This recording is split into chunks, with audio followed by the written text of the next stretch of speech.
Anybody hear me?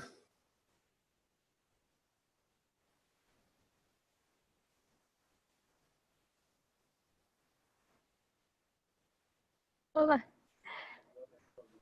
Hold on. All right, good deal. You should be able to access now. Okay, I can hear you. All right, Sean, can you hear me? Oh, why is my mic not working? I can hear you, Sarah. Yay.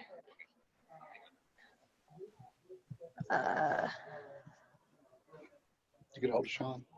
Hi, everybody. Thank you so much. We've had some, oh, there we go. There I am. We had some technical difficulties. Yes. Thank you, Sean. Are you able to make me the co-host so I can take over for you?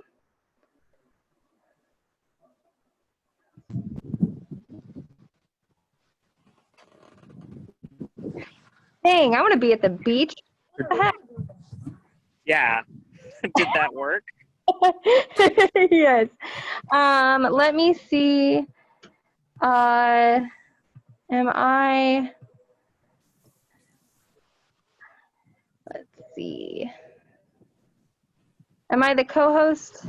Can you tell? Let me see if. You should be set up as a co-host.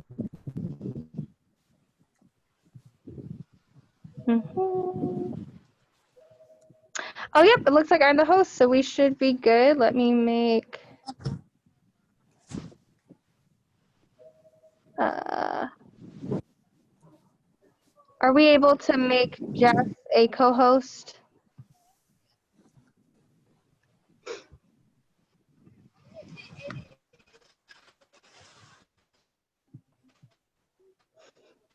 Hi, everybody. Thank you all so much for hanging in there. Mornings, you know.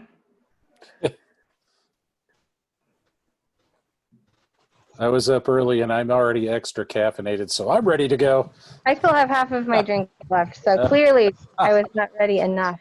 I chugged mine and I'm on number 2. There he is, yeah.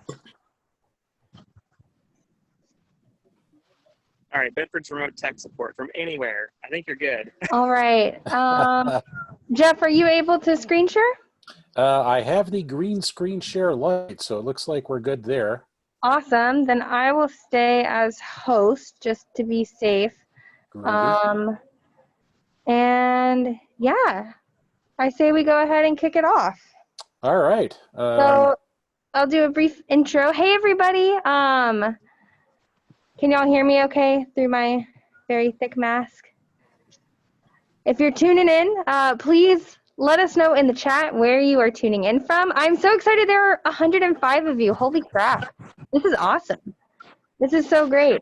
You guys are in for a real treat. This is such an awesome presentation. Yay.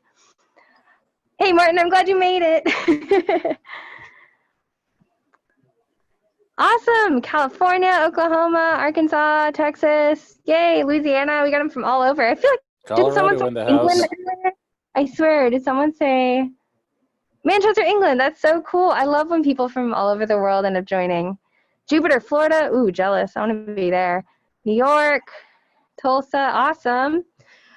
Well, just wanted to do a brief intro. My name is Sarah. I am the sales rep for Tamron in the state of Texas, Arkansas, Oklahoma, Louisiana. I'm currently at Bedford's Little Rock. So for any of you tuning in that are in Little Rock, you're welcome to come down to the store. I actually kind of have the classroom set up as a theater where we're going to be showing these. It's pretty cool.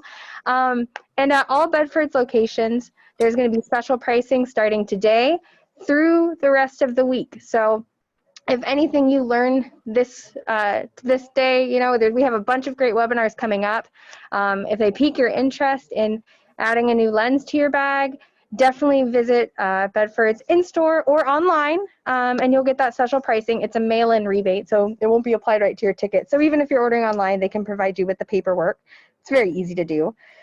And then just something to keep in mind, if you haven't registered already, we have a great class coming up at noon, a macro class. It's kind of a fun, casual class. It's technical, but it's really more about finding ways to be creative around your home.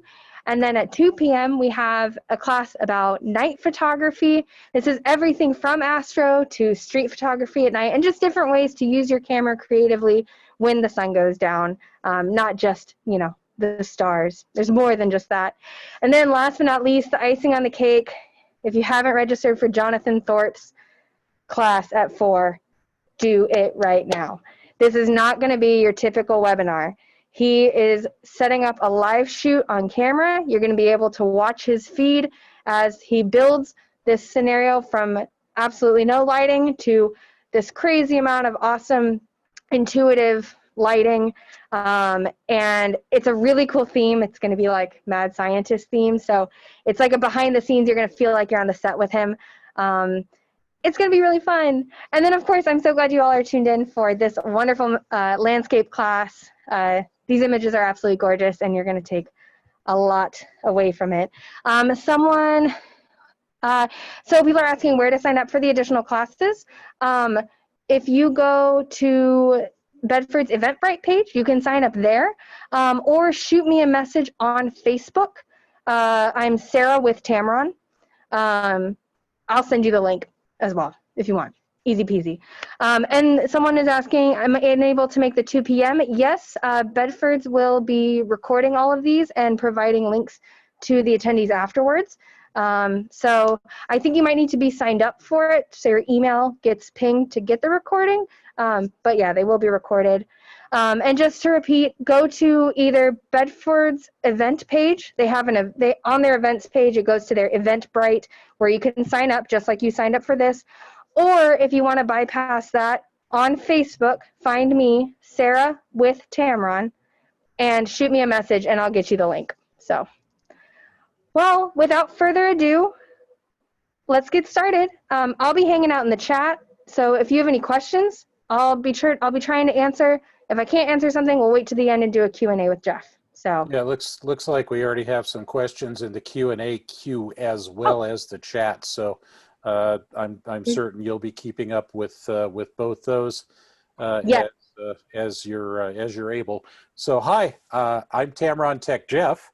That's my handle. And again, as you can see over my shoulder, I'm on all the popular things as well. So I'll switch over. It looks like my screen has, okay,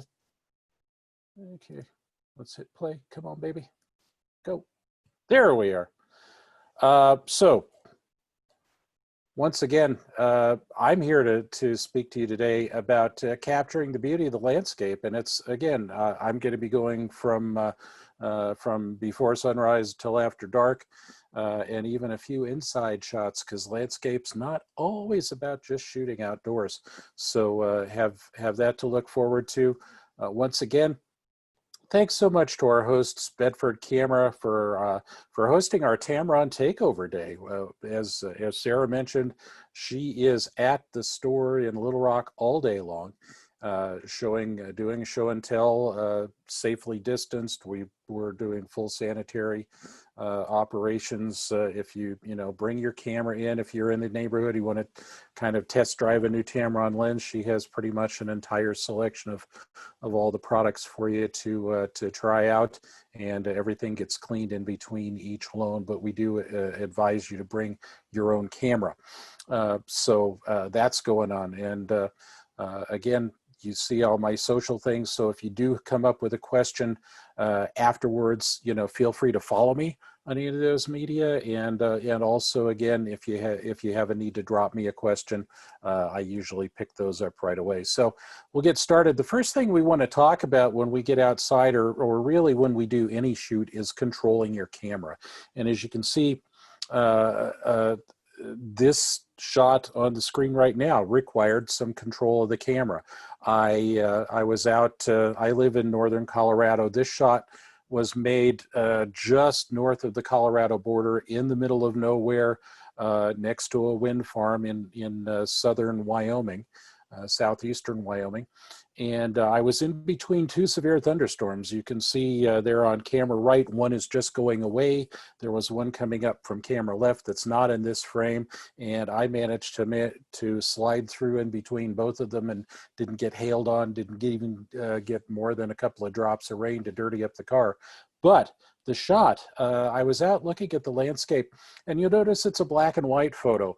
I go back far enough in my photography with film that I think not only in color but in grayscale, in shades of gray. And I thought the landscape was kind of bland.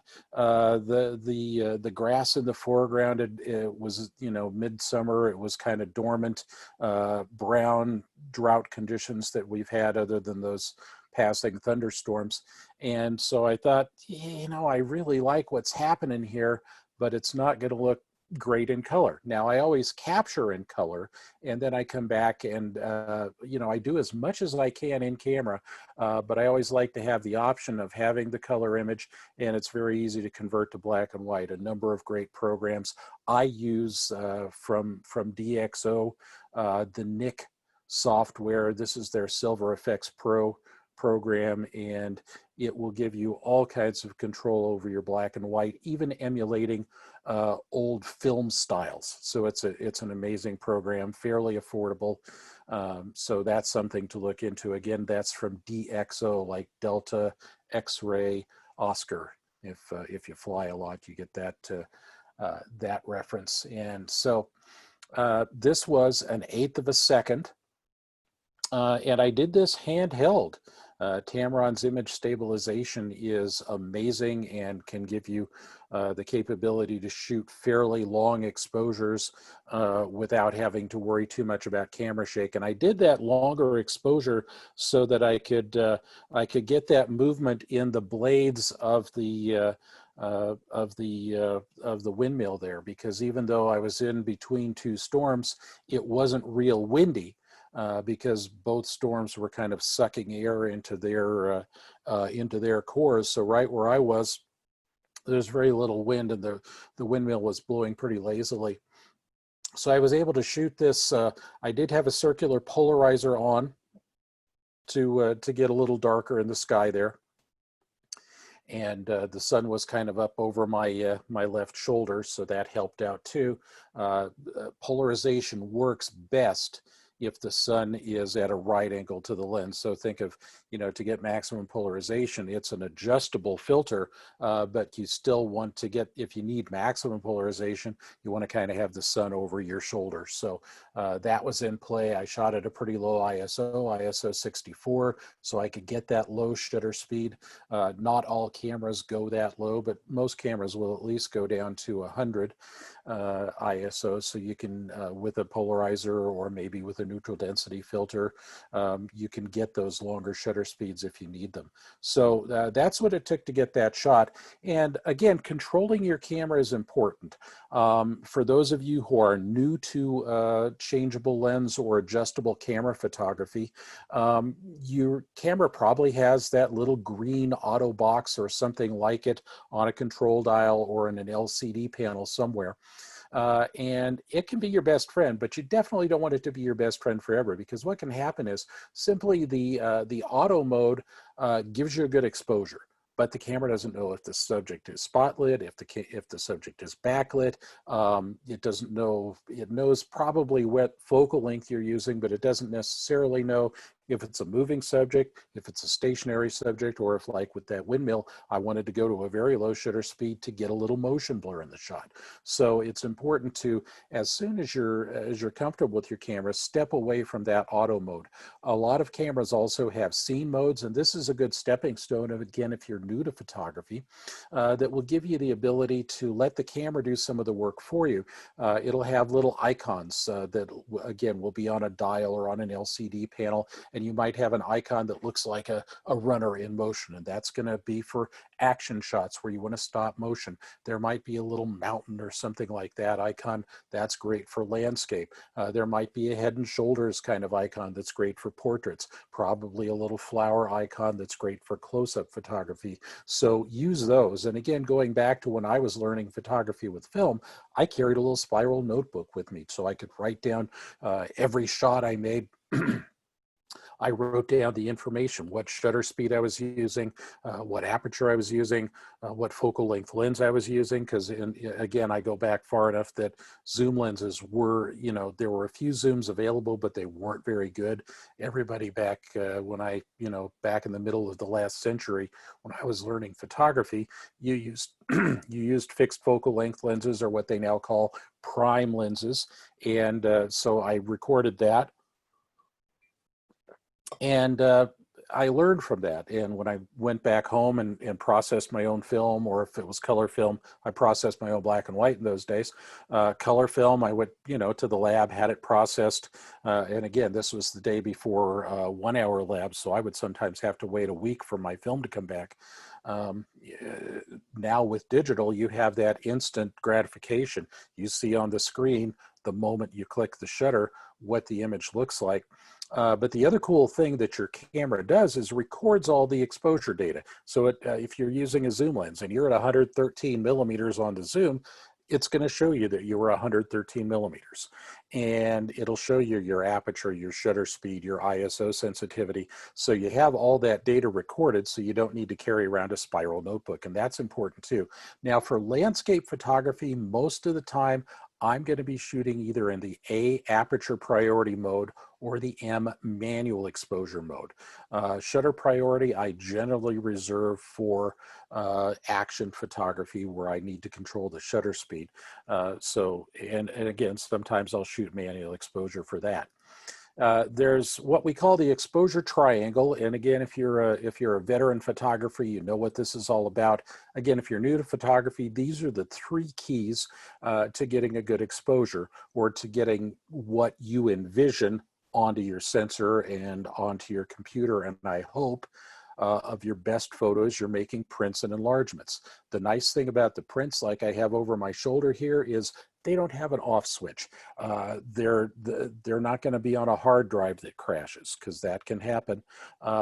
So again, for your best photos, please make prints, make enlargements, even just make small prints, put them in a photo album, save them so that your kids and grandkids can see what life was like in the early 21st century in these times of COVID, and when we get past this this pandemic and prior to it, of course. So again, ISO, that's the sensitivity of your camera's imaging sensor. You can electronically control how sensitive it is to light. And I'll talk a little bit more about that in a moment. Shutter speed, again, how fast the shutter opens and closes, that fraction of a second or seconds that the shutter is open. So that controls the volume of light reaching the sensor through the shutter. Also aperture, that's that hole in the lens that you can open up or shut down.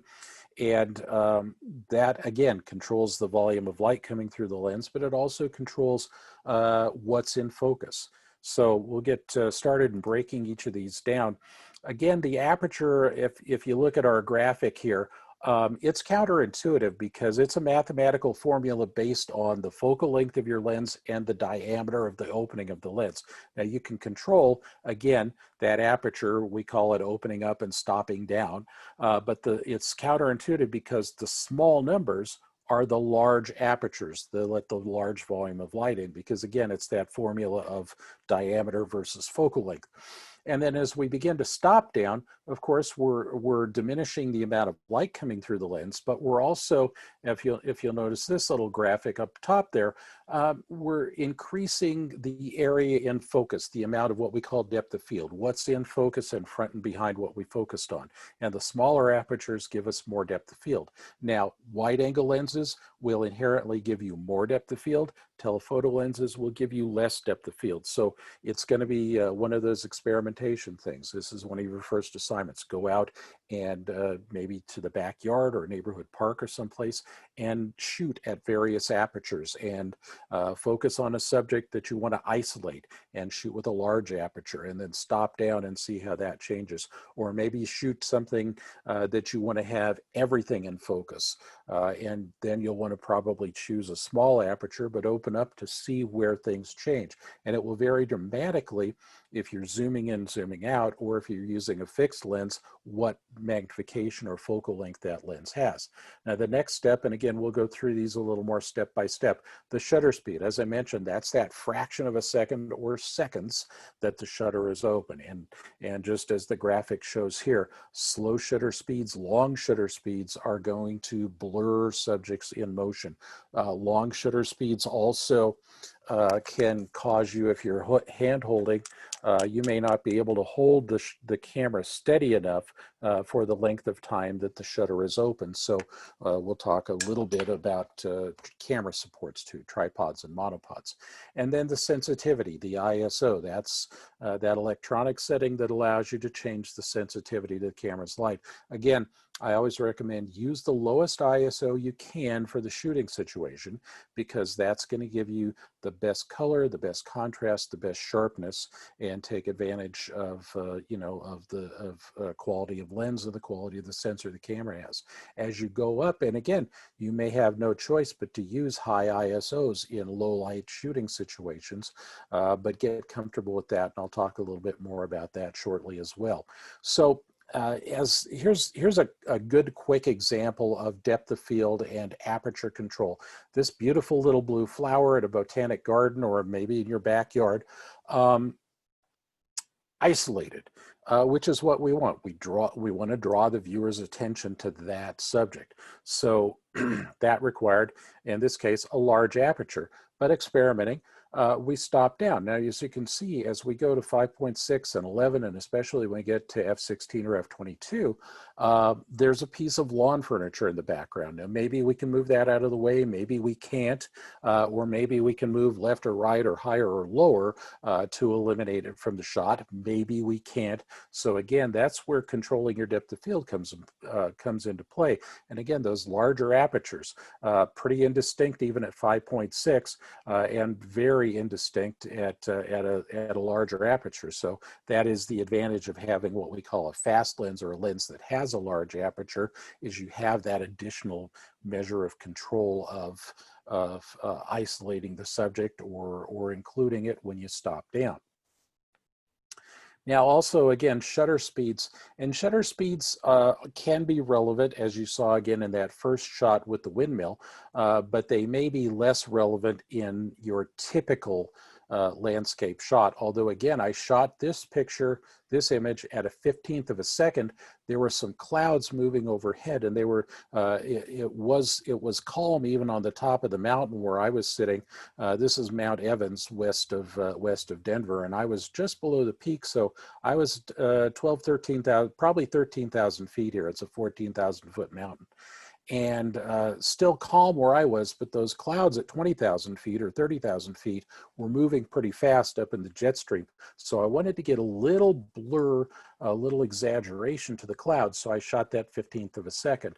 Also, it was, as you can see, it was dusk, so my light levels overall were diminishing, and that was another factor for using a slow shutter speed. If your subject is motionless up to and again, you might want to pull your phone out, maybe take a quick picture of the screen here, or if your monitor allows a screen grab real quickly. Whoops, looks like something went haywire there. We'll come back up to where I was. Nearly there. And here we are. Sorry about that. Again, it must be one of those technical difficulty Saturdays. At any rate, again, back to this image. So a moving subject, a slowly moving subject, maybe 125th, 250th. If they start to run a little faster, if they're running fast, faster yet. Pro sports, birds in flight, where you want to freeze all the motion, 1,000th to a 2,000th of a second. At air shows for jets, you want to maybe a 2,000th or above. So again, just some kind of basic starting points for shutter speeds.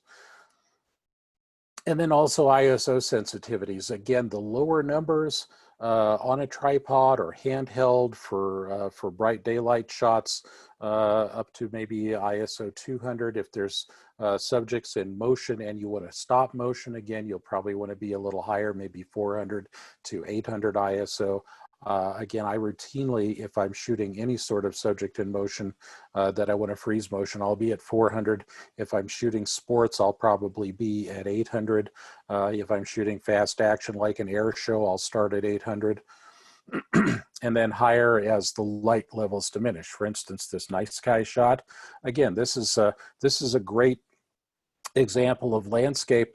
I got lucky with this because I was at this campground and it was almost midnight and I was doing long exposures. This is a 30-second exposure with the 15 to 30 lens at 15 millimeters. And that's as long an exposure as you can go at that focal length. And again, our night sky webinar coming up later today will talk all about how to get these night sky shots done right. But again, 30-second exposure before the motion of the Earth starts to cause blur or star trails. I can still shoot it at 30 seconds. And somebody drove through the campground in the middle of the night or late night. So that added some interest to the foreground. Otherwise, I would have just had this kind of dark shadow of the tree canopy isolating the sky for us. So again, what turned out to be an annoyance at the time became a happy accident and became a keeper photo because it just had more interest by having that foreground lit up. So that's something to think about. Again, higher ISOs. There are some new cameras like the Sony S series mirrorless cameras, the 7S series, have a native ISO of 51,200. They are very purpose-built for high-speed action, for night sky, for video, for things like that. So they're not a tool that everybody needs, but they can give amazing results even with incredibly high exposure index settings and just give you that much more versatility. And I also want to encourage you, here's assignment number 2, get out with your camera and see what your personal level of comfort is with shooting different ISO speeds. This shot at ISO 50 was taken probably a dinner hour or so before the rest of these shots were taken. This was out on the West Coast, and as the fog moves in, they call it the marine layer. The rest of the country pretty much calls it fog. But again, we had a nice clear evening with the moon rising, a little jet flying over there, a little reflection off the water. Now, as the cloud and fog moved in, some of that reflection off the water went away. Also, the breeze came up, so there's more ripples in the water, so you don't get that clear reflection. But if you look closer, and it's a little hard to see on these shots, again, my colleague doing the night sky or the night photography will probably have individual bigger images of this in the presentation. But take pictures, bring them back, go out at late afternoon or at dusk and shoot at different ISOs, all the way up to very high, so that you can look at them on your computer, or I recommend make maybe some 8x10s. Go to your favorite camera store like Bedford's and go into their lab and make 4, 5, 6, 8, 10 8x10s and see just how high an ISO you're comfortable with your particular camera and lens situations. Just for fun, a few weeks ago, I went out at dusk to a nearby lake and I found a nice great blue heron that was willing to pose for me. These both shots are at 600 millimeters with the Tamron 150 to 600, and I was handheld. Again, I was also trying out to see how longest shutter speed I can use with the stabilization. As I mentioned at the top of the program, I drink a lot of caffeine, which does give you jitters. So again, your personal ability to hold the camera steady can vary dramatically from person to person.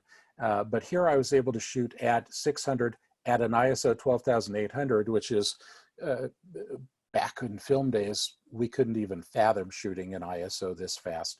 But with digital, it's easy to accomplish.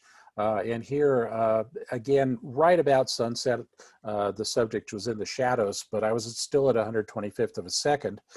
So with a good stabilizer, most people, again, can handhold at that speed. 20, 30 minutes later, when it was really getting dusk, this was a different heron. This guy was still kind of on the shoreline. This one had landed on a log a little ways out from shore that as you can see, it's tied down there. The city has put some logs out in the lake for birds to roost on. And I was able to shoot at ISO 40,000 at f8 at a 40th of a second, again, handheld, got lucky there. Hadn't had as much coffee that day, but you can see a lot of noise in both of these pictures. And the higher the ISO, and again, as you get into those shadows, noise is more visible. So take that into account with your camera, and that's why I say it's a good idea to go out and do some experimenting and see what's going to work best, or you know, how much tolerance you have. I probably wouldn't make anything bigger than 8x10 of this ISO 12,800 shot. I probably wouldn't even go past 5x7 with the ISO 40,000. They look a little better on a screen than they're going to look in a print. And again, that's why I say take that next step and make prints. A few tips on composition also. You may have heard of the rule of thirds, and again, I don't like to use rules, but good suggestions for better composition. If you can get a subject that's about a third of the way in from the top or the bottom, and also about a third of the way in from the left or the right, these red pluses we have, and a lot of our cameras have the ability to turn on a little grid screen so that you can actually have these compositional cues right in your viewfinder. Check your owner's manual, or again, check, most all the body makers have online tutorials like on their YouTube channel that'll go through how to make these settings, and usually they break it down on a per model basis or per model group basis as to how and where to find these. Or again, stop by Bedford's, or you know, if you're not in the Bedford region, you know, your favorite local camera store, and again, they can probably help you through how to make these adjustments. But again, they're there on many cameras. So again, in a situation like this, we have a couple of different things happening here. We have the rule of thirds. This is out in Zion's National Park, kind of an iconic shot of the Watchman at sunset. And we made this so that, again, they're right in that kind of power intersection, but also they take up about a fourth of the frame. So we've got a power quadrant going there too. And the nice thing about a shot like this, I'll take the lines away. If you're thinking of monetizing your photos, you've got a lot of nice, what we call negative space, where where a photo editor or an advertiser could put in copy if they purchased this image from you. So like, say there's a hotel perhaps in Springdale, Utah, that might want to buy this and put it in their hotel brochure and say, you know, come stay at our hotel. We're minutes away from the Watchman, and you're going to get beautiful sunsets like this most of the year. Come visit us, that sort of thing, maybe. And so sometimes having a blank area in the frame, if you're thinking of turning your photos into cash, and it's a lot harder to do than it was, again, when I got started. I used to be with a stock photo agency, and again, it was a nice, you know, 5-figure extra income that I had at one point in my life, and with the internet, now people pay $1 or $2 or $5 for photos. So it's not something you're going to be able to make a full-time living with unless you're in that, you know, in that 1% area. There are people that are doing it, but it's harder to do these days. Again, here's another one, and this is kind of using the 1/3 at a diagonal rather than using it as maybe a power intersection kind of thing. And so always look at your exposure. Also remember to shoot not only the horizontal shot, and our cameras are very comfortable horizontally held. They're not as comfortable when you go vertically. Now you notice I didn't turn it like that, where my elbow is out hanging in the breeze and causing me to flutter and shudder and maybe have a slower shutter speed. I keep, just like I do when I'm shooting horizontally, keep those elbows tucked in tight and just turn the camera like that. And again, you're gonna have a sharper picture than if you go like that for your vertical shots. Just an extra little tip there. But if it looks good horizontal, shoot a few vertical shots too. Again, when you're thinking of publishing, newspaper, magazine pages, book pages are still mostly in a vertical format. So vertical shots sell. Also, another good compositional cue is using leading lines. This is out at the Wave outside of Canab, Utah. Now, this is a very strictly controlled area. They only let a few people hike in every day. It's a long hike. You definitely want to take a lot of water, and when you get there, you're probably, unless you're incredibly fit, you're going to be tired, you're going to be exhausted, you're going to want to plop down and see your friend pop up there. And also, you know, I talked about horizontal, I talked about vertical, you know, maybe a diagonal shot now and then. It doesn't always have to be that perfectly framed up rectangle. Sometimes you can have a little fun with your composition, but use leading lines. Use something that's going to grab the viewer's attention and draw it into a subject or a part of the scene that, as I'll say probably more than once, allows the viewer's eye to linger longer. And that's the whole thing, especially in the internet area where people are, you know, looking at an image for a second or two and swiping to the next, swiping to the next. If something grabs their attention and they look at it for 5 seconds, you've made a much bigger impression than if they look at it for a second or less. Another great compositional thing that I like to use,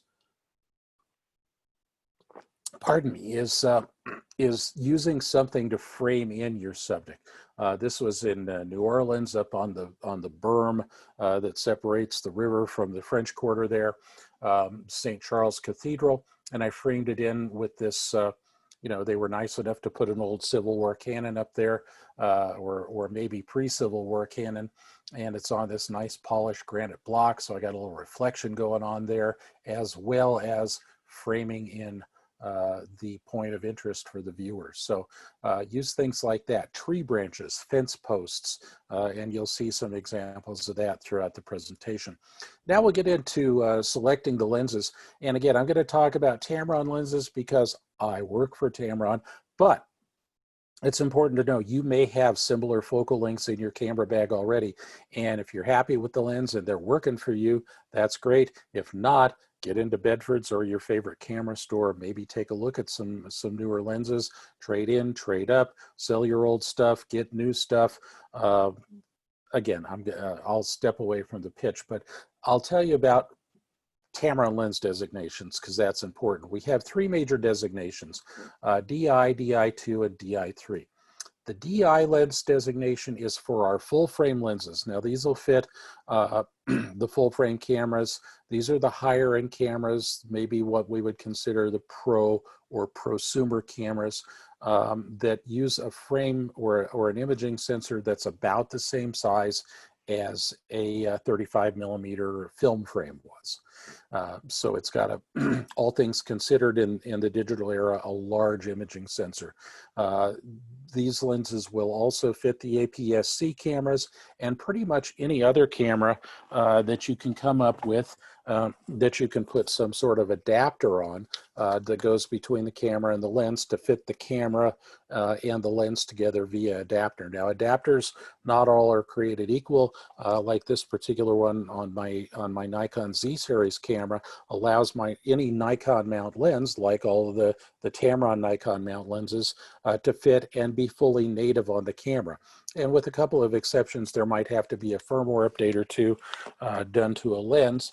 but those lenses will all fit and function on again, cameras that are newer or mirrorless. You may have a bag full of traditional SLR lenses, and you might want to graduate to a smaller, lighter weight mirrorless camera, and that'll allow you to not have to go broke buying a new bag full of lenses. So again, those are the full frame lenses. They'll fit on the largest number of cameras.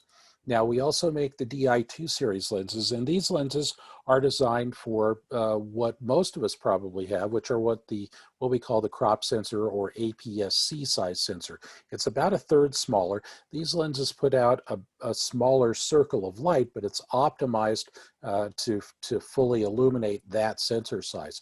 The lenses and cameras in the crop sensor versions tend to be a little smaller and lighter. And also we have, because the lenses are smaller and lighter, like the 18-400 that this shot was made with, and this is nearly straight out of the camera. This is the Palouse area south of Spokane, Washington, and I'm on top of a butte called Steptoe Butte here, looking down into the valley. But the light there is just phenomenal. This was made 1 year and 1 week ago. And you know, just past harvest time, the farmers were turning the dirt back over to get it prepared for winter and for next spring's growing season.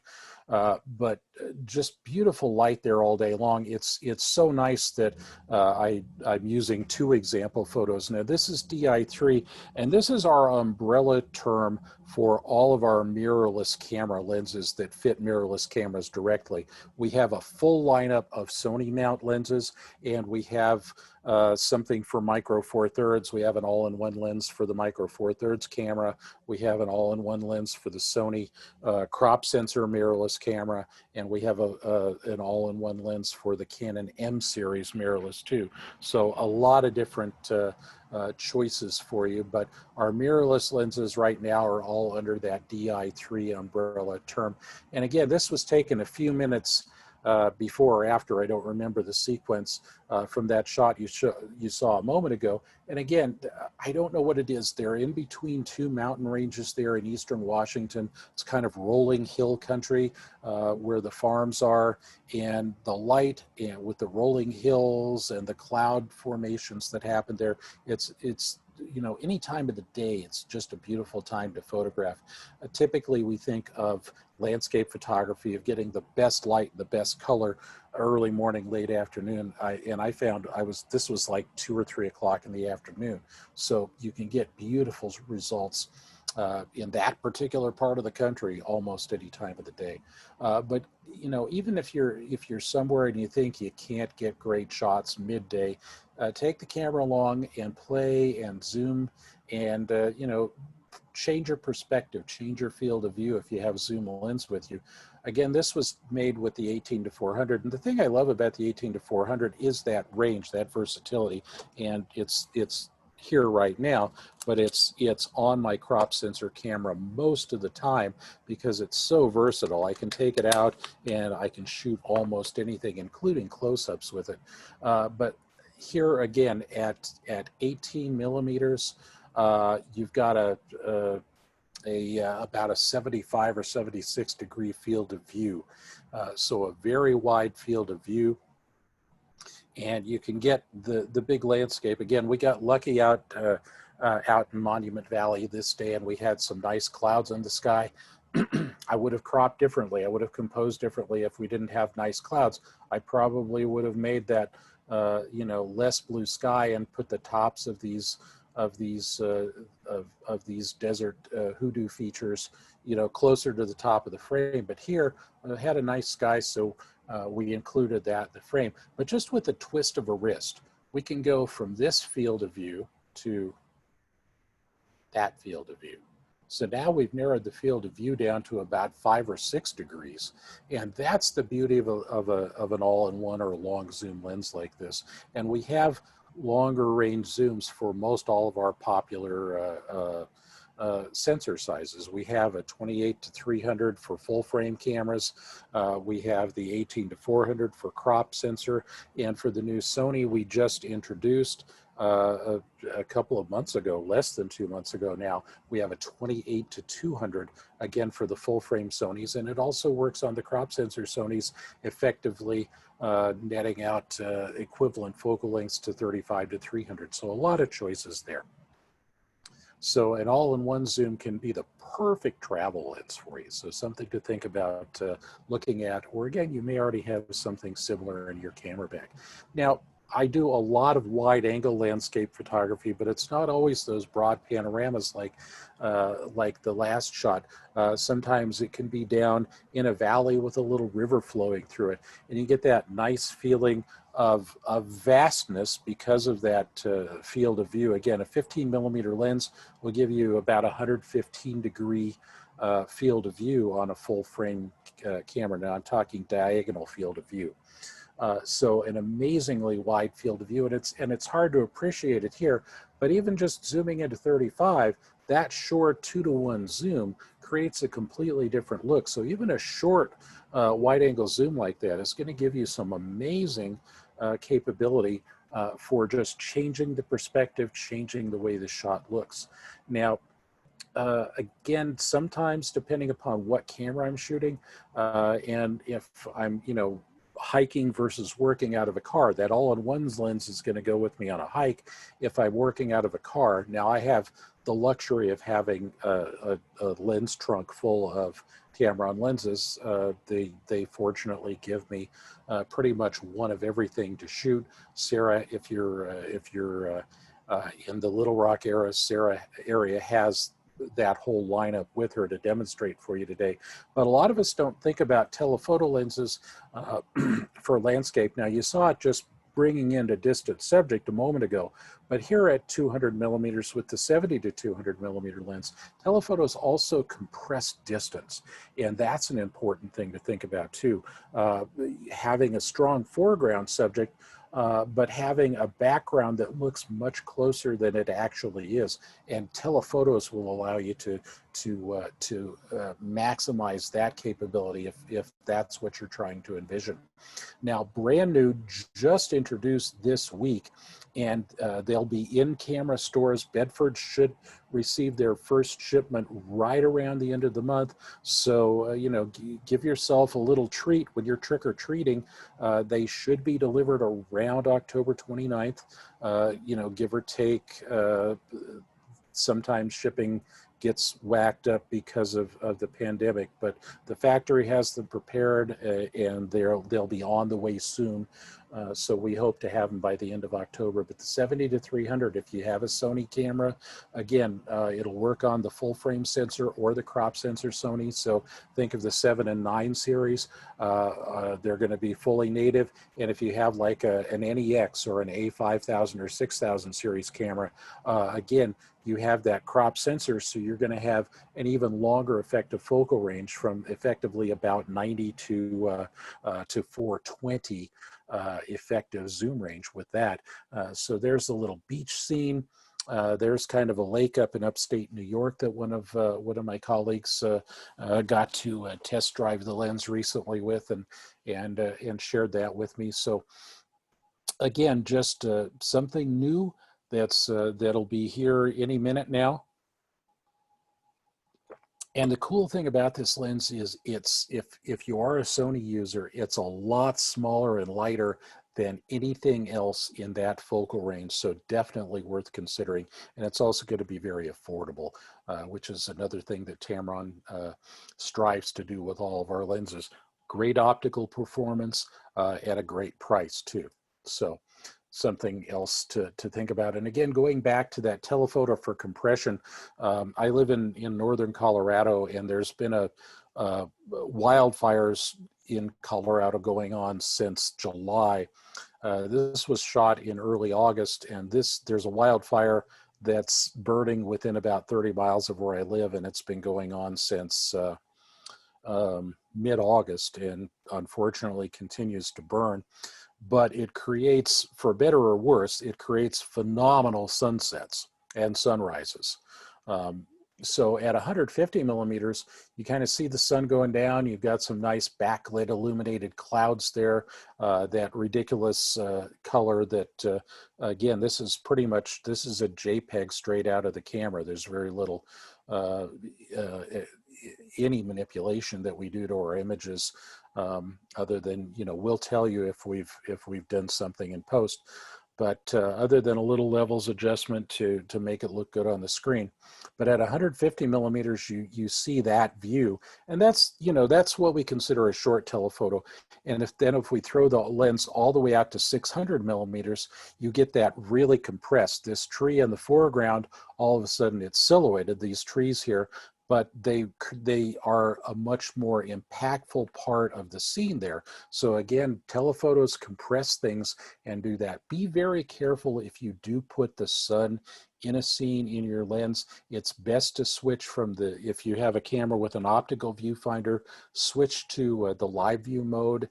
You don't want to do damage to your eye looking through the lens at the sun through an optical viewfinder. And actually it's more, potentially more damaging with a wide angle lens where it's that little pinpoint.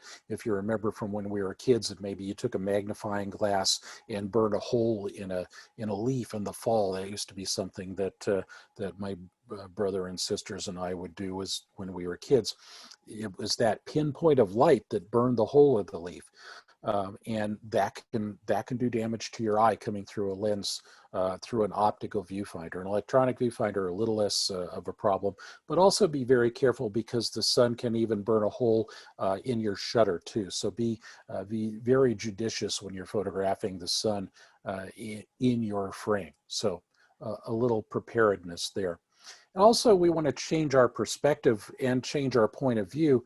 And it's, I like to call it working the scene. Now, when you're out in nature, you know, cliffs and things like that can always come into play, and you may not physically be able to get closer. So again, that's where telephoto and zoom lenses or wide angle lenses to give you the big picture work.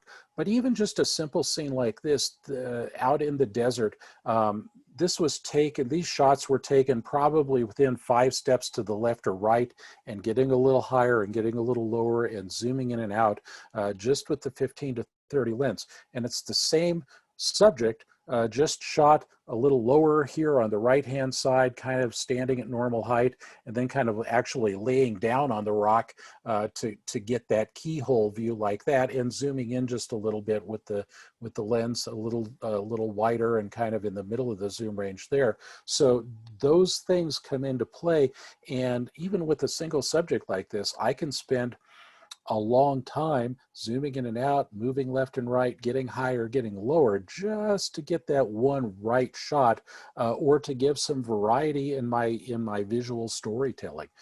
So again, don't be afraid to take some time. Sometimes you need to get out by yourself if your other family members aren't as passionate about photography as you might be.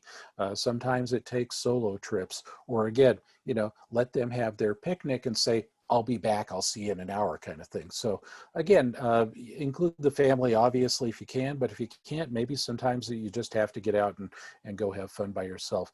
Time of day, again, early morning, late afternoon is going to give you that beautiful, warm sunrise, sunset color. But also here, I talked earlier about framing the trees over the top of the Washington Monument or surrounding it. And again, bringing the viewer's eye right in there to that one spot, maybe including the sunrise or the sunset in a scene. These were created by a colleague of mine, so I'm not quite sure whether I'm looking at sunrise or sunset. He's more of a morning person, so I suspect it's sunrise. But again, use those trees to frame it in. And again, it's a matter of a few steps left and right. And in this situation, not even much changing of the shot. I like to recommend, don't always shoot at your normal adult standing height. Get higher, get lower if you can. But in a situation like this, that visual story is told without having to do much in the way of getting lower, getting high. Now, in a similar situation, this was during Cherry Blossom Festival, also in Washington, D.C. We had gotten into town mid-afternoon. We thought, well, as the light gets better late afternoon, we'll grab some lunch. We'll get out in the afternoon and shoot some cherry blossoms.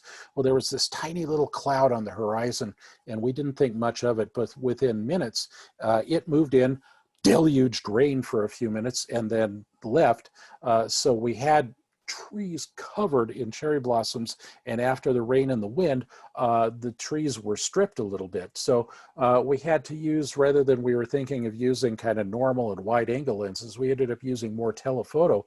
So here with the 100 to 400 in this upper left hand corner shot, at 100 millimeters, just kind of created that opening shot with the, you know, a branch that still had a lot of cherry blossoms on it, and then zoomed into 400 and got close to the minimum focus distance of the lens and isolated just the one little bit of the very tip of a branch, almost twigs there, that still had the cherry blossoms. Now that pink cast that you see in the background, again, we're using a fairly large aperture, and that pink cast was from other cherry trees in the background that were just completely out of focus, but gave it that nice pink cast. Now, switch to a macro lens, the 90 millimeter macro, put that on, and again, it had just rained, so there were cherry blossoms floating around in puddles on the ground. So, you know, got wet, got down on the hands and knees, and shot that at, it was about 2.5 feet away, so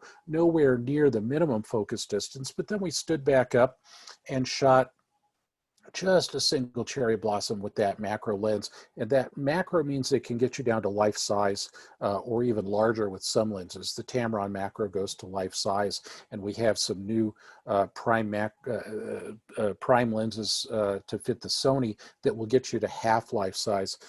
So a lot of options, again, depending upon what camera you own to get very close to the subject. And even our zooms will get down to 1:4, 1:3 or better for close-ups. But here, that blue color cast comes actually from someone in our group that was wearing a blue sweatshirt. And I arranged for her to be standing behind and again, far enough to be out of focus to give that big color contrast. And again, maybe you crop out or clone out that green and that pink down there and just isolate the blossom a little bit more. But this is more about getting the shot, and then, you know, you can always be creative in post. And also creating depth with background and foreground elements. You saw that shot in New Orleans a few moments ago. I live near Rocky Mountain National Park. It's it's about an hour drive from my house. So I get up there regularly when I can. This is from a while back, a year or two ago, with the 24 to 70 lens. And I was shooting more landscape kind of shots, but up near the top of Trail Ridge Road, they put these nice log fences up to kind of keep the tourists from harassing the elk that graze up there. And here I used that fence as a framing device with that, with the 24 to 70, and this was at 24, but even if I zoomed into 70, I'd still probably be using, that much of the area to frame in those elk. But at 24 millimeters, I have some little, some cool rocks and some little alpine flowers there in the foreground, and then the main event, those two elk standing up on the ridge line there. So here's a great chance to use that framing device that I mentioned earlier. Also, if you're shooting wide angle lens, this was earlier this spring. We'd been cooped up in the house for quite some time. We had a nice Saturday, so we went for a little Saturday afternoon drive out to the Pawnee Buttes National grassland area. And I read in the local newspaper, and yes, I still subscribe to the local newspaper, that the prairie flowers were blooming very nicely that week. So I got down with my camera on a little what we call a platypod. It's a small flat tripod that just basically goes on the ground, and set the camera up so that I was able to shoot straight out. And a lot of the newer cameras have articulating view screens, which is nice. So I was not laying down quite flat, but I was able to use that articulated view screen to get the shot. And with that wide angle lens, there were people just over this fence line. So I wanted to get low to keep the people out of the shot and to include that little splash of color there in the foreground, and that cool, the name of the plant is escaping me at the moment, but just add those nice anchors in the foreground, and you can see the buttes in the background and that beautiful sky. Again, the clouds were moving pretty fast across the sky. So a little longer shutter speed here, but also if you can see right along that horizon line there, again, more windmills. So, you know, this part of the country, there are a lot of wind farms, and so I minimized the windmills in that shot. Now, don't put the camera away at night. I was in Burlington, Vermont, drove into town, and I saw this on this big berm here. You can see there's lights from the interstate highway right behind this. This is a city park right at the edge of Burlington, Vermont. Not really much developed on the other side of it, but I saw these big, these are probably like 2-story tall sculptures buried in this berm of whale tails. And I thought, man, if I have time, I got to get out there and shoot. Well, it was raining like cats and dogs all day. And the sales rep I was working with in the area and I kind of had dinner and said our goodbyes and went back to our hotel rooms. And he called me about an hour later and he said, have you looked outside? And I said, no, I was working on, you know, probably putting a program together on my computer. And he said, it quit raining and it's cleared up. And I said to him, so you're thinking what I'm thinking suddenly? And he said, yeah, let's get out there. So we went out, and by the time we get out there, it was probably 11:30 at night.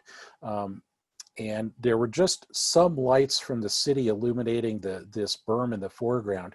And we had the highway behind us, and this blue color cast just came from somebody with those blue headlights driving by on the highway. So again, got lucky, but even in town, in a bright, you know, Burlington's a pretty good sized city, so there's a fair amount of light pollution, but we could still get a little bit of the Milky Way, the galactic core of the Milky Way coming up.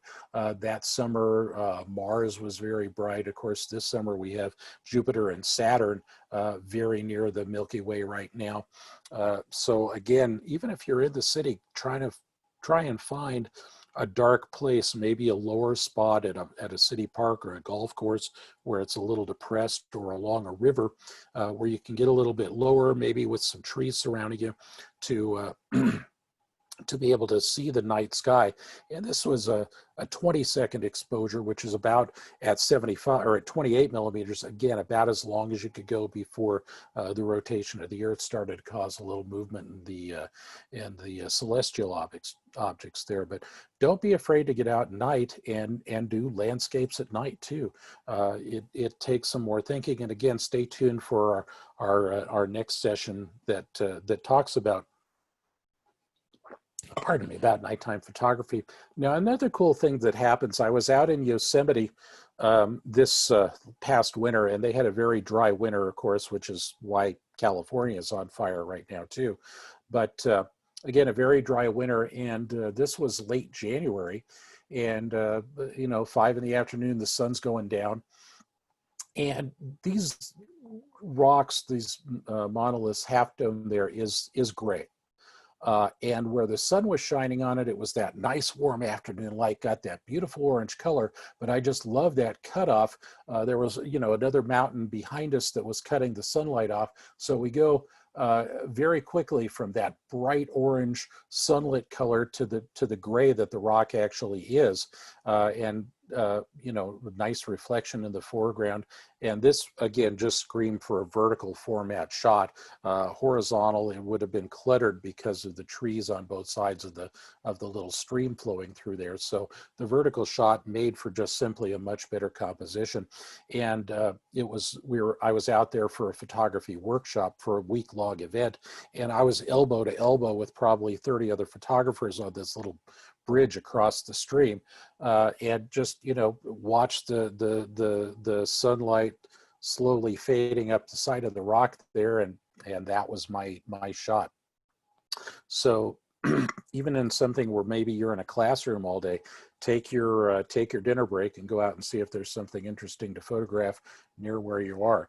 Now, constructing an image, again, you want to think about what do you want to isolate, what do you want to include, look for patterns, think about your composition, as you just saw in that last shot, tone placement and color placement, and the relationships between light and dark subjects, which we also had in that previous shot. So that kind of leads us into this. Again, same waterfall, two different lenses, a few feet to the left or the right in each shot. And here we go with that wide angle at 18 millimeters on the crop sensor camera. So a very wide field of view.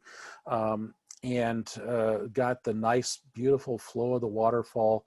Again, water flowing like this, to get this effect, you're going to want to have an exposure of between about 1 and 15 seconds.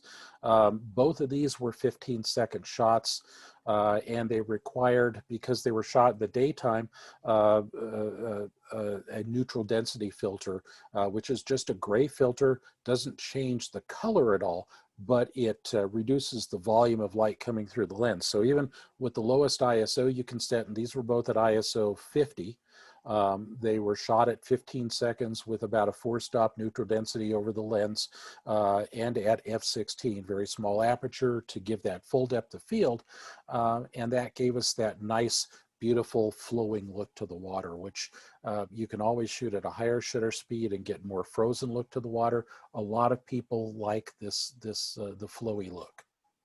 Personal preference. Now, again, I'm fortunate. This is a wildlife preserve halfway between downtown Denver and the Denver airport.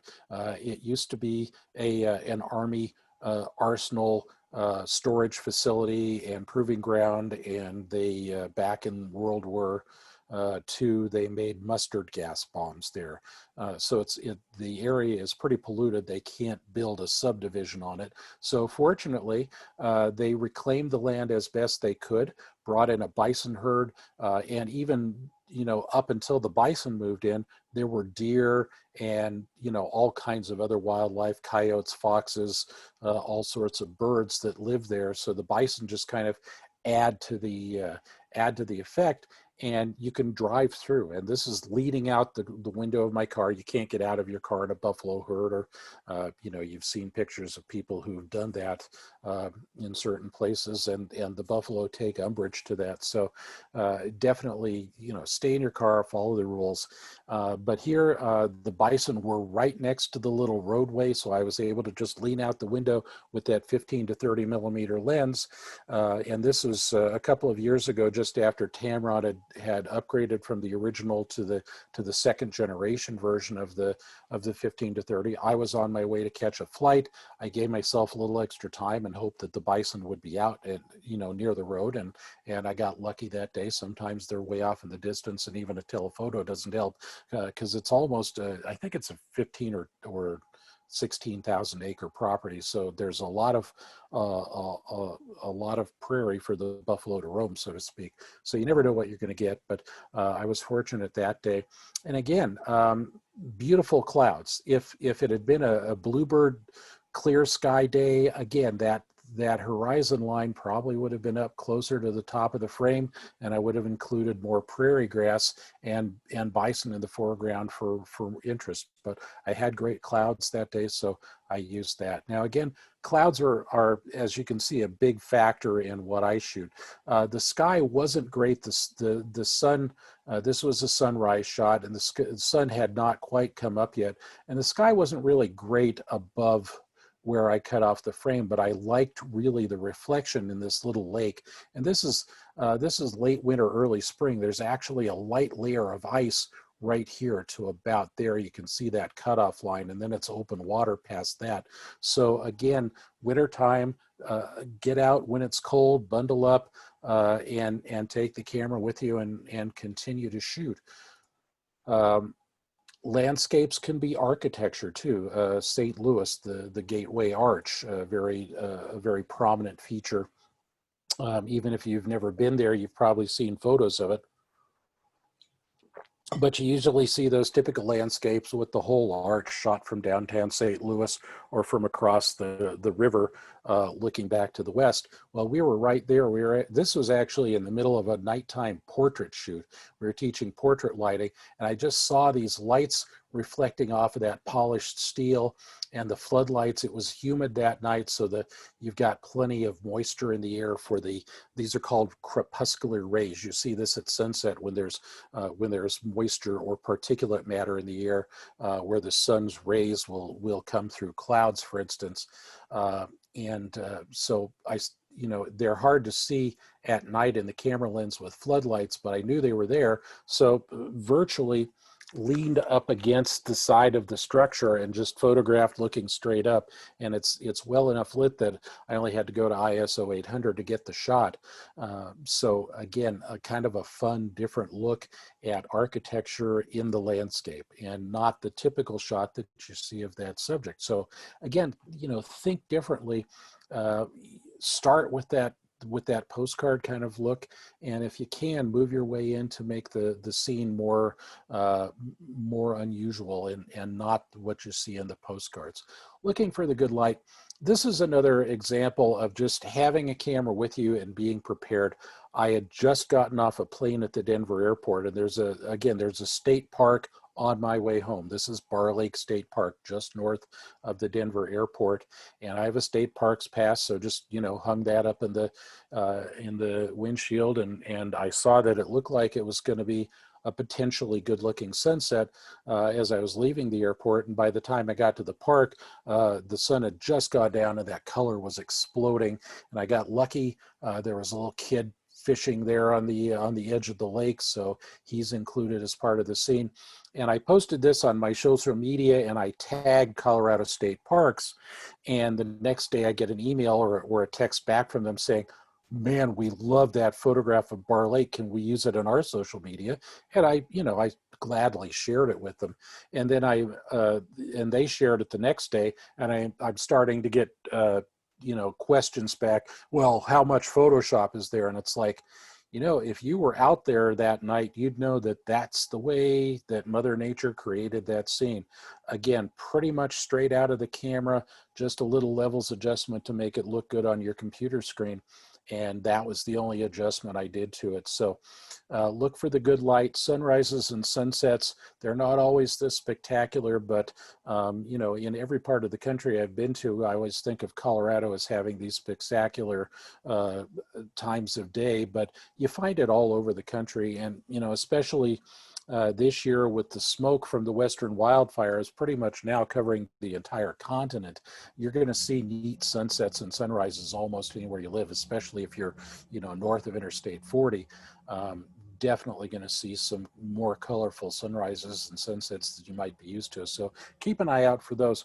And again, just a few minutes can make a huge difference in the shot. This is at the Grand Canyon. Got lucky there. Once or twice a year, there's a temperature inversion that will happen, and it has to be just the right weather conditions. And what happens is the air above the clouds is warmer than the air below the clouds. So the clouds sunk down into the Grand Canyon, and it's completely clear above the canyon level here. So just happenstance. We were there that morning and we got lucky. So this is before sunrise, very pastel, very pale color. And then as the sun comes up, you get that warm light crossing the scene, kind of the sun over our right shoulder there. And there was some snow in the foreground. It had snowed a day or so before that. So we got lucky. We were out early, and we had heard on the weather forecast the night before that the temperature inversion might cause that. So again, it only happens once or twice a year. It doesn't always happen every year. But if you're in the Grand Canyon area in the winter time, especially, that's when these inversions happen. Keep a close eye on the forecast, and maybe you can find that happening too. Now, we had to go someplace else, came back through there a week later, and a rainstorm was coming through, and this is late afternoon. The sun's going down here. So just, different times of day and maybe a few days apart, if you have a favorite place to go, shoot there all the time, and it's always going to look different. And get to know a place and love a place, and this is the Grand Canyon. It's just some place you might get to go once in a lifetime, or maybe once every year or two for work, as I'm fortunate to be able to do. And again, you may get lucky with these kinds of situations with the weather. So keep an eye on the weather forecast too, and bad weather can make for great photos always. Again, back to the Palouse with my trusty 35 millimeter 1.4 lens. This is again, that first shot you saw of the sunset from the 35-1.4. I had just gotten off a plane, and it was brand new. I got the first one in the country, and it was shipped to me at an event I was at, and I showed it at the trade show. But it rained for 3 days where I was in North Carolina, and I couldn't get outside really to shoot anything. It was I was in kind of a suburban area, and there just wasn't much to photograph. But when I got off the plane and I saw that, I said, I got to put light through that lens. Now, this was, again, last late September in the Palouse. And again, I love that light. So again, one more shot with that. This was a situation, this is one of my daughter's back porches, and she overlooks the Front Range of the Colorado Rockies here just north of Denver. And it was a late winter thing, early spring. All the grass, you can see some snow still up on the foothills there, and all the grass in the foreground was still dormant. It was brown. It was kind of yucky looking, and I again thought this is going to make a great black and white photo. So I shot in color, and again, this is with the 85 millimeter lens, and you don't think of a panorama necessarily with that portrait focal length lens, but here I knew that the foreground was ugly, and the sky, these clouds above were just gray, just nothing, as you can see is starting to happen along the top edge. So I simply cropped it to the sweet part of the frame and converted to black and white. So you can make panoramas even with a telephoto lens if the subject lends itself to it. Now, another thing to think about is high dynamic range. A lot of the newest cameras have a built-in HDR high dynamic range mode. Our eye can see a much greater range from shadows to highlights, and our brain can process so that the bright areas still have detail, and we can see detail in the kind of the middle of the scene, and we can see detail in the shadow of the scene. Cameras don't have that range of sensitivity. They're getting better all the time. This was made pre-HDR cameras. This was made with 3 separate photos, and this is a photoshopped image. I exposed for what the camera light meter thought was correct exposure, which was right in there. I overexposed a shot by 2 stops down in this shadow area, because again, the camera in a single exposure, this was pitch black down here. This was about 20 minutes after sunset, and again, the clouds in the overexposed picture and in the normal exposure were just blown out. So I actually took a 3rd shot and underexposed the clouds by 2 stops, and then brought them into Photoshop. And you can do this in Lightroom, and most all post-processing programs have some sort of photo merge or HDR functionality, and those 3 photos merged together, obviously shot on a tripod so that nothing moved right to left or up or down. And then that created this full, what we call high dynamic range. And again, there are standalone programs. There's a company called Photomatics that makes an HDR program, and that was the gold standard for a long time. That's what I used for this shot, in fact, although I also brought it into Photoshop, and I liked the look in Photoshop better because it looked less manipulated. It looked more natural to me. So that's something else to consider, is using different programs. does it look the way I saw it? Is that what I want to show, or do I want to show kind of a cool, funky, contrasty, obviously manipulated kind of image? And they're both valid. It's just what you want to show your viewer. Now here, since I'm showing off what the lens can do, I showed it kind of in a more straightforward idea. Now that very first shot when I was, you saw that sunset when I was showing off the different lens formats, the DI lens, if you recall back to the very beginning of the presentation, that was done with an in-camera HDR. And again, it gave a very natural look to the scene. So always something to consider.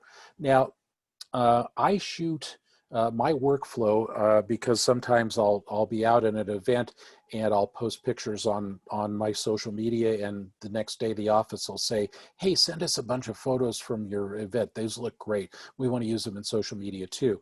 Well, I'm usually in a hotel room and I'm going to the next day's event. And so if I have JPEGs, I can simply collect 4 or 5 or 6 JPEGs that look good, and put them in a folder and send them off to the office, and then I can go get coffee and breakfast and whatever, and they're uploaded.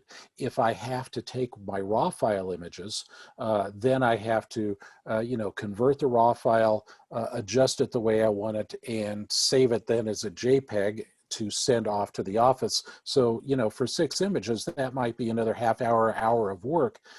So I shoot both RAW and JPEG. Now, I do that to illustrate that if you don't now shoot RAW files, you might want to consider it, because this was the JPEG out of my camera of this exposure, and my eye saw it. And again, all I did in the raw here was just adjust the sliders to bring out the color and the contrast in the scene. Yes, I shot it slightly underexposed, slightly backlit, but there was that color in the sky. It wasn't that dull blue look. And these sunflowers, again, late summer, just a couple of weeks ago, this is what my eye saw. So I just simply adjusted my raw file to bring back the color and the contrast that my eye saw. And that's just a single exposure, no HDR there.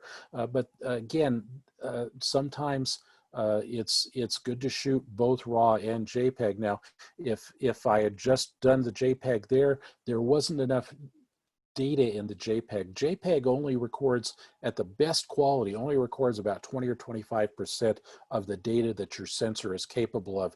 And that's another reason for shooting RAW, or some cameras will even allow you to shoot TIFF if you don't want to do as much manipulation in post. But RAW files give you the most data, and they'll give you the most data that you can fine tune quickly. So that's something important. Again, as I mentioned, you don't always have to shoot a landscape outdoors or of a single architectural piece. This I shot, again, almost exactly a year ago. This was actually early October, so just less than a year ago, in Wisconsin at the state capitol in Madison. And if you ever have a chance to get there, this is a spectacularly beautiful building. Reminds you of what you might see in European architecture. Just a beautiful building. And I had the 17-28 for the Sony, which was brand new at that time. I think I had had the lens for like a week or two at that point. And very rectilinear. There's no correction here. That's again a little bit of fine tuning to bring it was a single shot, so again a little fine tuning in RAW to bring out the color and to keep those highlights from blowing out. But again, very little manipulation there. And not all landscapes have to be outdoors. Now we want to talk quickly, as I'm wrapping up here, about capturing movement. And this is important too. Do you want subjects frozen in motion? This was at a wildlife or a bird photography, pardon me, a bird photography workshop that I was doing in Florida. Just before sunrise, as you can see, we were out in, it was pitch black when we met all of our workshop attendees for the morning to get out to the wetland area. This is near actually very near the Cape Canaveral Space Center, just a little north of there. And again, sun about 10 or 15 minutes before sunrise. The birds were starting to get up and fly, and most of our group was actually pointing the other direction, photographing birds with very high ISOs, and you know, because it was before sunrise. And I turned around and I saw this spectacular color again, and I'm all about the sunrise and sunset colors. So again, we were all working on tripods, and I had this short lens on, so I wasn't going to get close-ups of birds. I had another telephoto lens that I was using for that, but I saw this scene happening before my eyes, and it's just a 160th of a second at ISO 100, wide open f2.8 on the lens, and it was a fast enough shutter speed, because I was using wide angle and the birds were far enough away that even though they were flying fast, they look frozen in motion. So again, experiment with shutter speeds to see what's going to work best if you have something moving. And if you're shooting with a wide angle lens, you can get lucky with slightly slower shutter speeds. If I was shooting for the birds in flight with a telephoto lens, I would have been probably at a 500th or 1,000th of a second to be able to, again, to freeze the wing motion. But here, that slower shutter speed and the wide angle gave me the shot I was looking for. This is another one of those water feature kind of things. Again, out last summer with the 35 when it was brand new. This was the week I had gotten the lens. I went up in the mountains and saw this nice boulder in the middle of a small creek with the water kind of flowing around it on both sides. I climbed out onto a rock that was at the edge of the river from when the road was constructed through this little canyon. And again, set up on a tripod. Here I had a 4-stop neutral density filter again. Talk to the pros at your at Bedford's or your favorite local camera store to learn about polarizing filters and neutral densities and how they can help get you these longer shutter speeds in bright conditions. Now, I was lucky here. It was a partly cloudy day and a cloud had come in front of the sun, and this is a 2-second exposure, so you can still get. You saw those earlier shots at 15 seconds. This is a 2-second. Again, the water is flowing pretty fast down this little mountain stream, so I was able to get that nice flowy effect of the water with that. And by using a small aperture, I was shooting at f16. I had that maximum depth of field, so everything from near foreground on out to those trees, which were at 100 or more yards away at infinity, are all sharp and in focus. But when you want to get maximum depth of field, shoot the smallest aperture, focus about 1/3 of the way in. I was actually focused right there, and that's about 1/3 of the way into the scene, and that'll give you maximum depth of field. So again, something to think about. There's a great app called Photo Pills, P-I-L-S. You could get it for Android or Apple. I think it's about a $10 item in the App Store, but it will give you, you can plug in the focal length of the lens you're using. You can plug in the aperture you're set, and it will tell you to get maximum depth of field, the exact distance you need to focus the lens to get maximum depth of field. Now, I've been doing it long enough that I don't always have to refer to the app, but it's always nice to have that fallback. Maybe I'm using a focal length that I don't always use, so I can see, okay, I can get this much depth of field if I'm at f16, for instance, and maybe zoom out or zoom in if I'm using a telephoto, or just know how to maximize it with a fixed focal length like that. And a great great example, and I think it's P-I-L-S, not P-I-L-L-S, Photo Pills. A handy app. This was done, this shot of lightning in the late afternoon was actually made with a special lightning sensitive trigger from a company called MK Controls. It's called the Lightning Bug. And you set it on the where your flash would go on the top of your camera, and then plug in where the cable release would go, or the electronic cable goes for that you would use maybe for night shooting, or or for portraiture, where you're talking to your subject and firing the camera with your hand, but maintaining eye contact. But in this case, it plugs in and it sees the infrared that happens before the visible light of the lightning, and it triggers the shutter. Now, you can't do this. You're your brain can't send the impulse to your finger fast enough to photograph lightning in daylight. Nighttime, it's easy. You set up on a tripod, and this was done on a tripod too. But you just maybe do a 15 or 30-second exposure and hope that if it's a busy lightning storm, that the lightning will strike in your frame during that period of time. This was late afternoon. I actually manually exposed for that again, the late afternoon. The sun was actually up behind this thunderstorm, but it was getting very low in the sky, and it gave me that nice color along the horizon as the thunderstorm approached. But my exposure was manual, 80th of a second at f11 at ISO 400. So this was a really dark storm cloud coming toward me.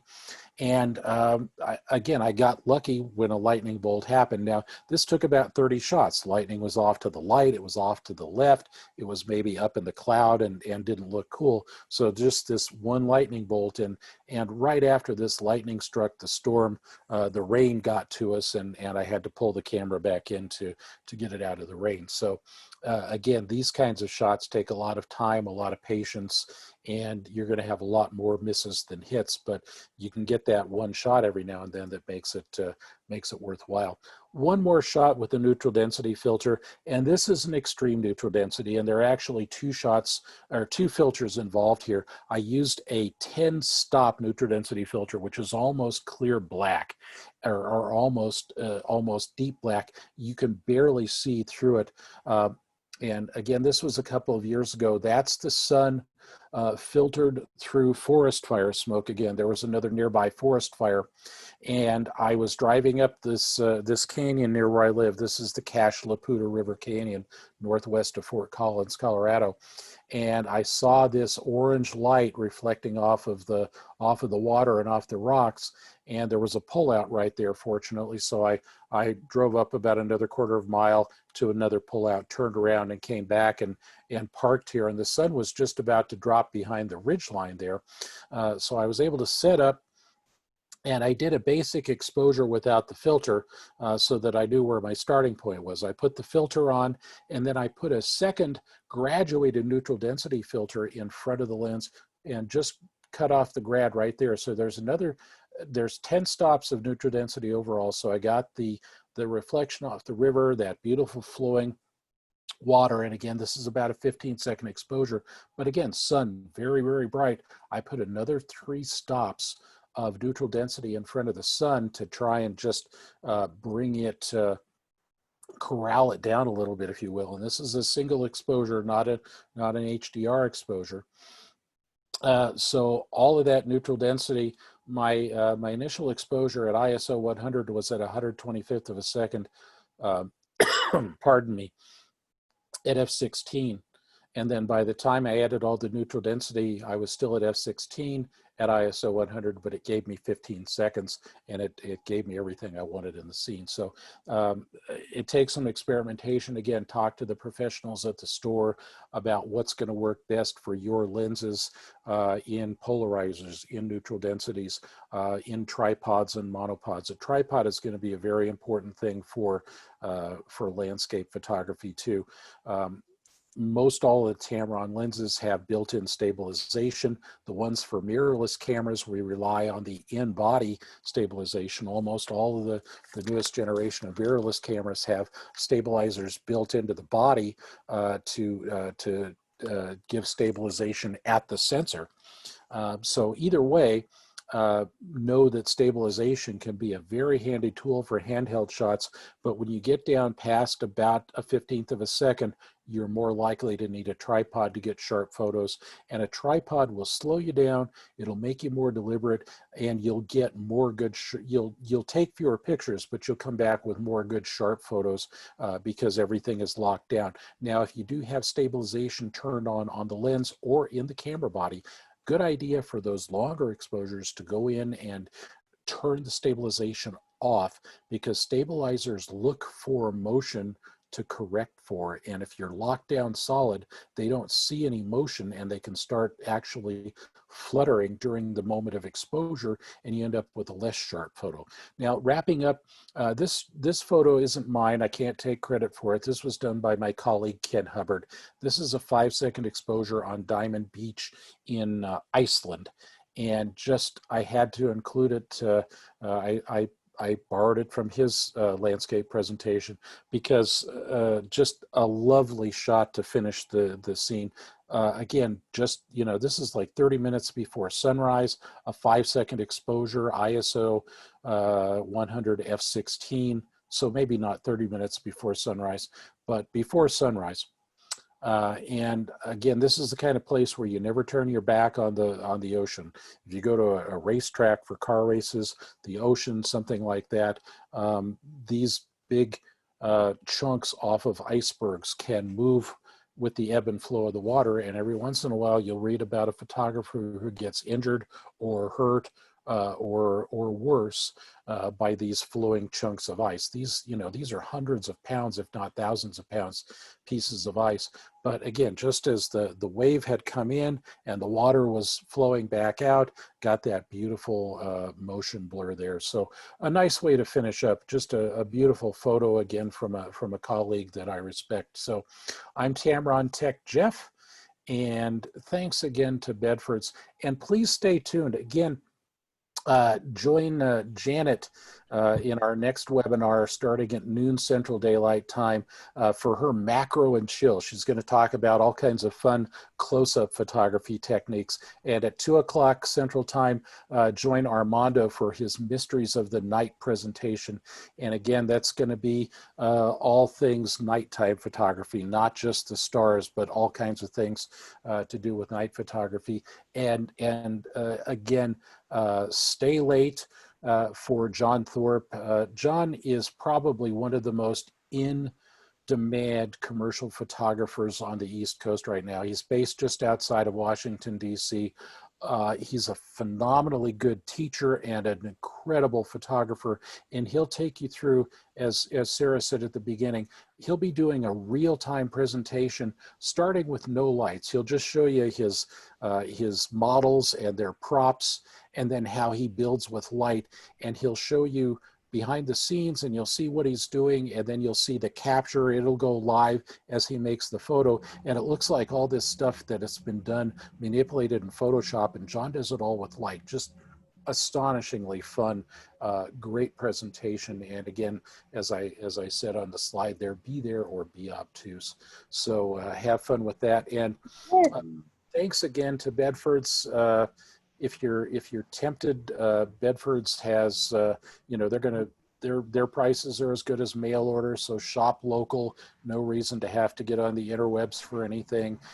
You've got a great local deal there in Arkansas. To interject on that too, special pricing through Bedford's for the week. So you're going to get pricing that you're not going to be able to find anywhere online or anything like that. So fantastic. That's always good to know. Well, thank you so much, Jeff. We have just a few quick questions, but then I'm going to have to log on to get our next class started. Yeah. Real quick, Mary Jo asked, what is the name of the tripod you use for the prairie flowers? Do you remember? Does it matter? No. Okay.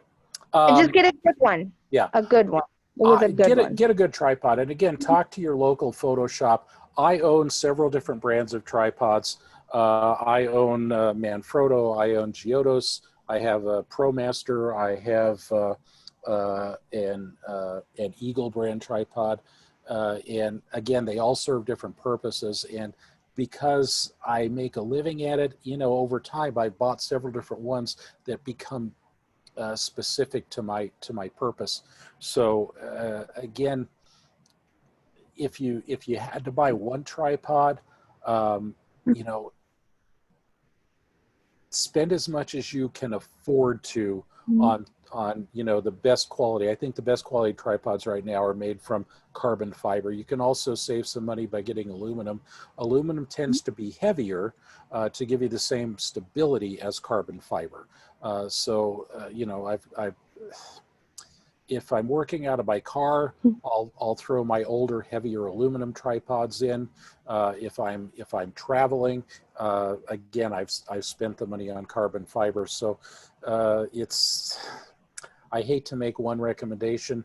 The best thing to do, again, go in if you're near a Bedford store, or if you're in other parts of the country and you have a good photo store near you, talk to the experts there, tell them what kind of camera you own, what kind of lenses you own, if you're thinking of adding more or upgrading down the road.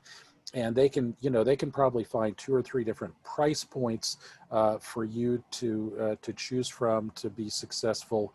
But I have a couple of tripods that I know, not unlike the watch I'm not wearing right now, that my kids are going to fight over when I go to the big dark room of the sky. So if you, like any other tool, you get a good one, it's going to last you, it's going to perform. And yeah, and I noticed some people mentioning the platypod in the chat. Jonathan Thorpe swears by that, and anything he swears by, I trust. And my someone asked, platypod is not handy at the moment, someone but it's asked just if a they little can platform. someone asked if they can get the discounts from Bedford's Online. Yes, it's a mail-in rebate depending on the lens. It's anywhere between $25 to $50. So they'll just send you the paperwork with the lens. That way you can claim it. And I know mail-in rebate, oh my gosh, sounds like annoying. I swear it's not. It's really quick. It comes back like very quickly. You're not going to be waiting for like a Visa card for 6 months like some other manufacturers, I promise. Yeah, So, and Tamron is cool. We actually, it's a little business just down the road from our office that does our fulfillment. So if there's problems, we can generally make the problems go away real quickly. But also you get a check back. You don't get a gift card, so you can spend it however you want. Yeah, and for those of you asking about recordings, I do not have the recordings. I believe Bedford's is recording these, and they will be sending this out to people that registered probably Monday. So just hang tight. Make sure you're registered for all of the webinars. That way Bedford's has your contact and can get you the link to the recordings. And then one last thing, I can Robin, see the record light on. These special prices are through Bedford's only. So like I said, pricing across all authorized dealers is the same, but we're kind of celebrating Tamron this week with them via the Tamron takeover. So yeah, the special pricing will only be through them. So you'll pay the normal price and then you'll get the paperwork to claim back whatever amount. So, alrighty, you guys. Well, hopefully we see a bunch of you in 13 minutes at the macro webinar. So it's gonna be macro and chill with Janet. It's gonna be awesome. So it's a great presentation. You'll really enjoy it. Thank you so much, Jeff. Yeah, I'm gonna go ahead. Thanks to everyone for joining us. I know we have to sign off because you have to do the quick turnaround because we got a little bit of a late start due to technical difficulties. I still see a few things in the Q&A queue, so I hope you got to them. Looks like you've answered all those. Okay. Alrighty, you guys. Thanks again. Thank you all. I'm gonna go ahead and end this now. Bye. Thank you, Jeff. Bye-bye.